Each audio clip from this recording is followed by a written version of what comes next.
Cléo. Cléo, merci de nous accorder du temps. Bonjour, merci beaucoup à vous. Comment tu vas? Ça va super. Tu peux te présenter en quelques mots? Ouais, je m'appelle Cléo, j'ai 18 ans, je viens de Nantes. J'habite à Rezé, à Château, et j'ai vécu donc 4 ans et demi à Paris dans le 94. Et après, j'ai revécu 10 ans à Nantes.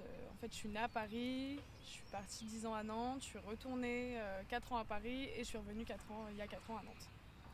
Et qu'est-ce qu'on fait ici à l'île de Versailles aujourd'hui? Pourquoi on se retrouve ici? Alors, premièrement, parce qu'on n'a pas beaucoup de temps, parce que la situation nous le permet pas, parce que je travaille à côté, que j'ai travaillé ce matin, que je travaille tout à l'heure et que je travaille parce que les conditions sanitaires et tout le Covid et tout ça, ça a fait que j'ai arrêté mes études. Et donc du coup, maintenant, je me retrouve à travailler à Sushi Shop rue de Strasbourg. Donc, ce qui est très bien pour moi d'ailleurs, je suis très contente d'avoir un travail. Et puis c'est aussi parce que ce parc, j'y suis allée quand même. Enfin, l'île de Versailles, c'est quand même un endroit qui est vraiment. Qui me sort un peu de Nantes et qui me rappelle aussi toute mon adolescence, mon retour à Nantes et tout ça. Ça s'est fait vraiment à Coursully, à Saint-Miel, au bord de l'Erdre et tout ça. Et c'est un endroit quand même que j'affectionnerai pendant très longtemps, je pense. Tu nous dis que tu as arrêté tes études à cause de cette pandémie. C'est ça. Donc quelles sont tes conditions de vie de jeune dans cette période? Du coup, maintenant, moi, j'ai arrêté les études du coup, ouais, en milieu novembre. Et j'ai tout de suite voulu retrouver du travail, donc du coup je me suis mise à chercher. J'ai trouvé un job chez Leclerc à tout de suite parce que mon cousin travaillait là-bas depuis longtemps, donc il a réussi à m'avoir un poste et tout ça. Et du coup j'ai travaillé 2 mois là-bas. Et ensuite, à cause des nouvelles règles sanitaires, le nouveau couvre-feu à 18h et tout ça, je me suis retrouvée à devoir partir. Mon CDD était terminé, mais ils ne voulaient pas le renouveler parce que du coup on était obligé de partir pour que les gens de la galerie, vu que les galeries fermaient, aillent dans le magasin. Donc du coup, j'ai dû retrouver du travail. Et donc au bout de 3 semaines, j'ai retrouvé un travail à Sushi Shop. Donc je suis quand même plutôt très contente parce que je me suis quand même investie pour trouver du travail parce que c'est pas facile en ce moment.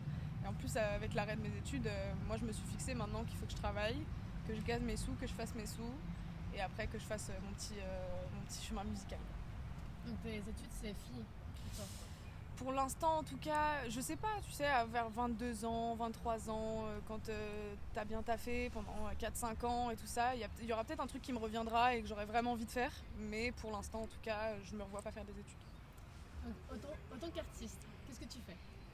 Alors moi, qu'est-ce que je fais? Je chante depuis maintenant 13-14 ans. J'ai commencé à chanter quand j'ai commencé à parler à peu près et j'ai toujours aimé ça. C'est ma passion première, ça restera l'interprétation de chant. Et après, j'ai fait un peu de guitare parce que du coup, j'ai commencé la guitare toute seule quand j'avais 11-12 ans. Et parce que en fait, j'ai un oncle qui fait de la guitare depuis très très très longtemps. Donc du coup, il m'a appris, il m'a mis sur la voie musicale, il m'a mis sur la voie de la guitare. Il m'a tout appris et ça fait ce que je suis maintenant. Et c'est super cool. Et actuellement, tu fais quoi? Et actuellement, je vais en studio souvent. J'enregistre des sons, je tape sur des sons. Malheureusement, je sors pas énormément de sons parce que j'ai une mémoire qui a besoin de prendre du temps pour écrire les sons. Donc forcément, je mets vraiment beaucoup de temps à écrire des sons. Mon premier son, je l'ai écrit en 6 mois parce que vraiment, je voulais que ça soit vraiment nickel. Donc du coup, ça fait que je sors pas énormément de sons. Mais je vais beaucoup en stud et j'écris beaucoup. Et j'ai beaucoup d'amis à moi avec qui on fait des sons et avec qui c'est vraiment super cool de faire ça. Donc voilà, je fais le maximum que je peux avec le travail et tout ça, quoi. Et vu qu'on participe à l'événement Mes Cultures, Cléo, raconte-nous quelles cultures font de toi qui tu es. Ouais, moi j'ai, du coup, comme je te l'ai dit, j'ai vécu du coup de mes 10 à mes 14 ans, j'ai vécu dans le 94 à Alfortville. Et dans le 94 à Alfortville, franchement, c'est la cité. C'est pas la cité partout, mais c'est ça. Et moi, j'étais pas entourée que de blancs et je me suis forgé vraiment une personnalité avec tout ce qu'il y avait autour de moi. Donc ça m'a permis d'apprendre beaucoup plus de choses que peut-être si je serais restée à Nantes. Donc c'est hyper cool. Et j'ai du coup après, quand je suis revenue ici, j'habite à Château, j'habite pas dans Château même, mais J'habite dans les HLM qui sont juste derrière. Et après, j'ai toujours des amis de ma primaire qui sont là et tout ça. Donc voilà. Et je sais que tu fais du dance hall actuellement. C'est ça. Donc je pense J'aime qu'il doit y bien. avoir d'autres influences à part ça. C'est ça. Puis il pleut un petit peu.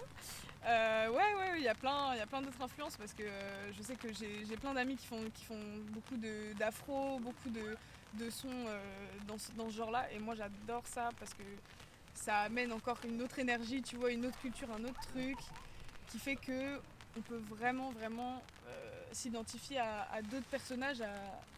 Moi, je trouve ça vraiment intéressant de pouvoir communiquer d'autres cultures et pas parce qu'on l'a pas, mais parce qu'on a pu l'apprendre et ça vaut de l'or, quoi. Et est-ce que toi, venant d'un quartier populaire, tu retrouves des difficultés à émerger en tant qu'artiste? Ouais, un peu parce qu'il n'y a pas toujours les sous, parce que c'est compliqué. Déjà, vivre en HLM, ça veut dire que les sous sont pas spécialement là. Et le chômage aussi est là, donc forcément, pour aller en studio, pour faire des trucs comme ça devient plus compliqué. Moi, je sais que des fois, je prends sur mes sous, forcément, maintenant que je travaille, je prends sur mes sous de mon travail. Mais avant ça, ma mère n'avait pas forcément l'argent pour faire ça, donc heureusement, j'allais en studio parce que j'avais des amis qui m'ont emmené en studio avec des cœurs immenses et qui m'ont fait découvrir ça et qui m'ont vraiment juste amené. Ils m'ont dit regarde, viens, tu me dis si t'aimes bien l'environnement, si t'aimes pas on s'en va, si t'aimes bien on reste. Et j'ai fait ça.